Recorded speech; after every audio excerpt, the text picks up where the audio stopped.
So you're not ruling out from backing somebody else? I think he made the right decision. Joining me now is Washington Bureau Chief for BuzzFeed, John Stanton. Well, John, it is clear what the Xerox memorandum said about how to respond to the Michael Grimm question. It is an awkward position for Speaker John Boehner. Is there anything the GOP leadership can do about this guy at this point?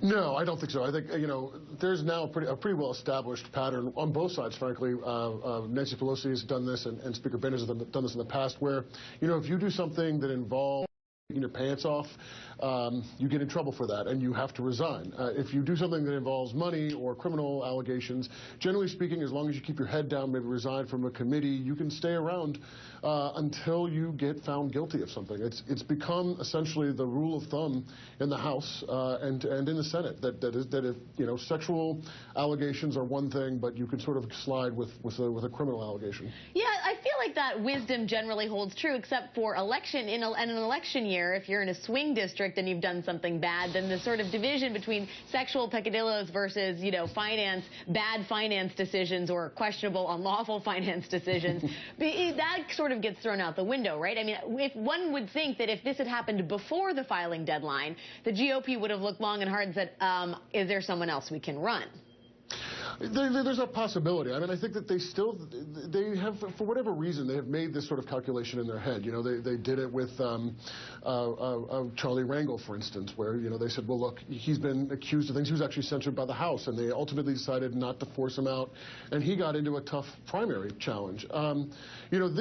For Republicans, this is a headache politically, because this really does make this district a pretty likely pickup for Democrats at this point. I mean, it's never any good when you have 20 counts indictments brought down on a guy that was already in a difficult race to begin with. So. Right, and some people have said this is like getting Al Capone on mail fraud. The litany of things that Michael Grimm that he's done that may have been questionable, it's a long list. I mean, he has a storied and rich career in terms of strange occupations and questionable actions in those occupations. But, I mean, to your point, John, and this is something that is not, I mean, both sides of the aisle are no stranger to controversy. That said, there have been a few Republican congressmen in recent weeks who have had troubles with the law, or at least with the standards of polite society.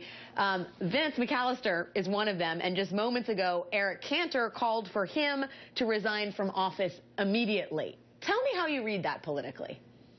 I mean, I think it sort of falls in this category of, we will not accept your personal foibles to bring shame down on the House of Representatives and on our party, and particularly in an election year. He's admitted to these things. He's copped to it. He said he was going to resign. There is a certain amount of sense there that they can say, look, you're not going to run for Congress. If you stick around, it's going to be brought up over and over again. It's going to be brought up in the election. Whoever's going to end up replacing you, we don't need you to be causing this kind of friction for us. I think I would be stunned, frankly, if he's still in the House after Memorial Day at the latest. I think he's probably on his way out the door at this point. Before we go, John, I feel like we've agreed on the terms of dismissal, if you will. At the same time, David Vitter may be the next governor of Louisiana, and David Vitter is no stranger to sexual scandal. What is the time period in which one must go off into one's corner before one can come back and emerge from the clamshell, if you will, like a Botticelli painting on a sea of waves and sea foam, to ascend to the State House? Wow. Yeah, he actually did a really good job of it, honestly. He spent almost the better part of a year hunkered down, not talking to the press, not really showing up on the floor. If he did, it was very quickly on a late Friday afternoon where no one was in the Senate. And then he slowly started to come back out into public. Now, he still doesn't talk to reporters generally, except for in very controlled circumstances. But, he spent a year in the wilderness, essentially hiding away from the public and getting this scandal away from him. And I think that for most members, particularly in the Senate, that's basically what you're going to have to do. In the House, it's a much more accelerated time frame because of the 2 years.